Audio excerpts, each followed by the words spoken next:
Hello everybody and welcome back to Screen Stars and welcome to another of my top 10 lists, and I decided to focus my top 10 list today on the iconic comedy actor Eddie Murphy, one of my favourite comedy actors of all time, and I'm sure one of yours too. Now, I grew up on Eddie Murphy films in the 80s and the 90s, and for a long time he was untouchable as a comedy star. He made hit after hit. He was absolutely brilliant, and then the slide inevitably came. He's having a little bit of resurgence now. He's hopefully going to have a big year. Dolomite Is My Name came out this year, was a big hit. He should have got more award nominations, but he didn't. We've got another Coming to America coming out. Apparently he's going to be doing another Beverly Hills Cop. So fingers crossed that we're going to see a resurgence of one of my favourite comedy actors of all time. And here is a list of some of my favourite of his films. So, as usual, there are a few that don't make the list, and I have chosen 3 Eddie Murphy films that I genuinely enjoy but just didn't quite make my top 10 list. And the first one is Best Defence, a film that he made with Dudley Moore. Now, I'm a big fan of Dudley Moore as well, and I thought these two worked well together, even though they never shared the screen. Dudley Moore was based in America, and Eddie Murphy was a tank commander out in Iraq or the Middle East somewhere. It was a fun film. And it didn't get an awful lot of recognition. In fact, it got very poor reviews when it came out, but it's actually quite good. Next is Dr. Dolittle, a really fun family film, and he hasn't done many of them in his time, Eddie Murphy, but I think this one is quite funny. I watched it fairly recently while I was on holiday, and I actually found it to be quite enjoyable, and I hadn't seen it for a while. And the spy comedy I Spy he made with Owen Wilson, I think quite a delightful film and very underrated, a nice action comedy. Coming in at number 10 on my list is Bowfinger. The legendary team up of Steve Martin and Eddie Murphy share the screen for the first time, and this is mainly Steve Martin's film, but Eddie Murphy adds so much to this film, and Steve Martin plays like this really slimy con artist guy in Hollywood. He's trying to get his films made. He fails at every turn, and he brings on Eddie Murphy's character, who essentially is a lookalike for a famous Hollywood actor, again played by Eddie Murphy, so that he can look like he's getting him to be in his movie, this really cheap movie. It's a really brilliant film and a lot of fun to watch, and definitely one of Eddie Murphy's stronger films in the 90s. Coming in at number 9, it has to be on the list, Dolomite Is My Name is a massive return to form for Eddie Murphy. Haven't seen it. Basically, it's a biographical film. Eddie Murphy plays a real life guy called Rudy Ray Moore, who is in the 70s made like these really low budget films in the 70s that have become infamous ever since. It's like a comedy take on it, but very much of what you see in this film actually happened in real life, and they didn't really over exaggerate it. It's got Wesley Snipes in it as well, and a lot of other faces you will recognise, but the standout star here is very much so Eddie Murphy, who does one of his best career performances ever. Coming in at number 8, Shrek. Eddie Murphy is brilliant in Shrek. In all the Shreks he's very good, and you can argue which is the best Shrek film, but because this was the first one, that's why it's on the list, and I genuinely enjoy this film. Eddie Murphy is easily the highlight of these films, playing Donkey. The great family fun films. I watched the Shrek films so much when my son was young. We had a lot of fun with them, and they're still very watchable today. So for that reason, I think it has to make the list, because Eddie Murphy is just so funny in these films as Donkey, and his one-liners are absolutely brilliant. Coming in at number 7, The Nutty Professor. A box office smash hit. I've just watched this again recently, and I'm probably going to do a double review for The Nutty Professor and The Nutty Professor 2. I really like these films, and after watching The Nutty Professor again recently, I was taken aback as to actually what a great performance this is from Eddie Murphy. It's a very layered performance. A lot of people think it's just a joke about farts and things like that, and there's plenty of that in this film, but you just watch this film and watch Eddie Murphy's performance. It's a very underrated performance. moments, and one that I highly recommend. It's such a funny film at the very core of it, absolutely hilarious, and I am actually a big fan of the second one too. Coming in at number 6, essentially the film that really made his name, 48 Hours. This was released in 1982.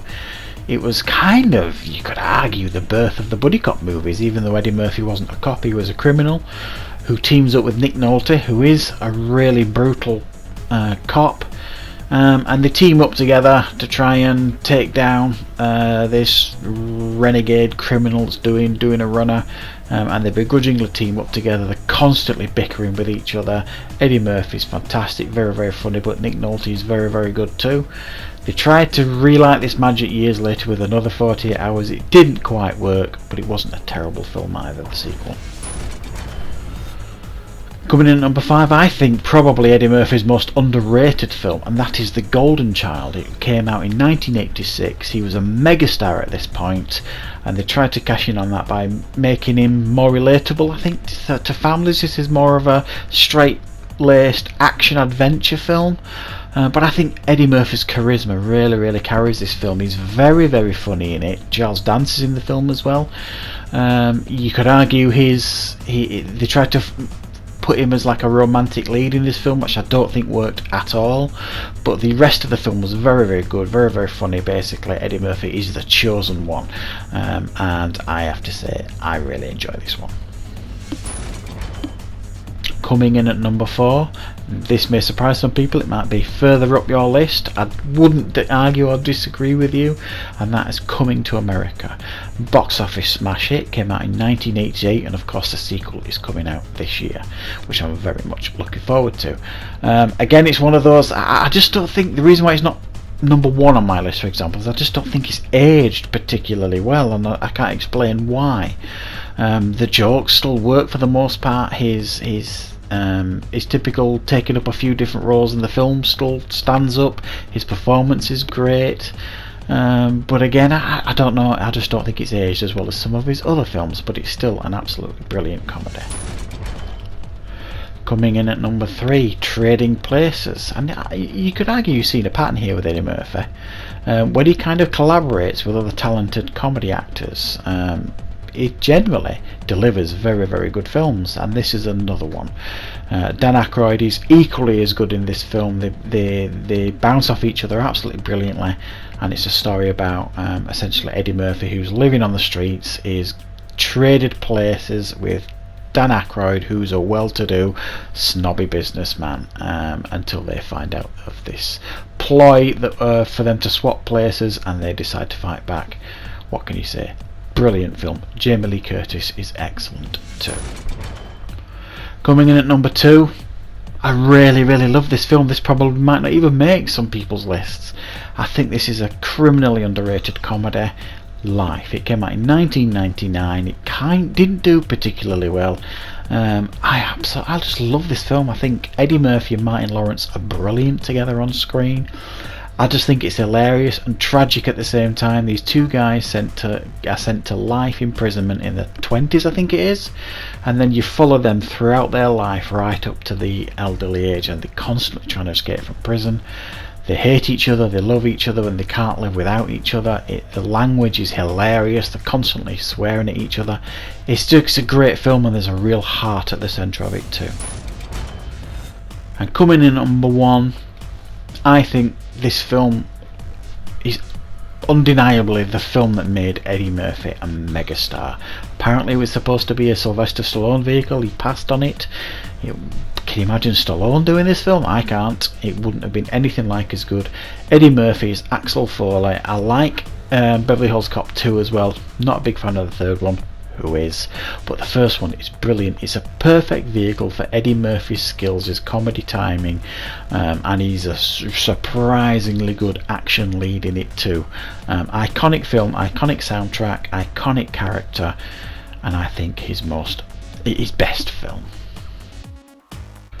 So there you go, my top 10 favourite Eddie Murphy films. Some brilliant films on there, and I hope that list, if nothing else, has reminded you what a great career Eddie Murphy has had, and there's many other films that didn't make my list that could arguably have been on the list or close to the list. I think Distinguished Gentleman is very underrated. I think Tower Heist was very, very good as well. So that he's done a lot of films that, you know, get ignored or get slated down, but I'm a big fan of Eddie Murphy, and yes, he's made some stinkers over the years. Norbit and things like that are particularly good. The Adventures of Pluto Nash, the infamous Adventures of Pluto Nash, that arguably sunk his career big time, but hugely talented, very, very funny. He's a legend in the business, and he's still young enough to come back with some absolutely brilliant films and give us some real comedy classics going forward. So let's hope Coming to America is a good film. Let's hope if he does another Beverly Hills Cop film, it is really, really nicely and well done. But for me, I hope you enjoyed the list. Let me know in the comments what your favourite Eddie Murphy films are, and also let me know in the comments if there are any top 10 lists you would be interested in me doing, and I will try and fit them in. Thank you very much for watching, everybody. I'll see you next time for more reviews on Screen Stars.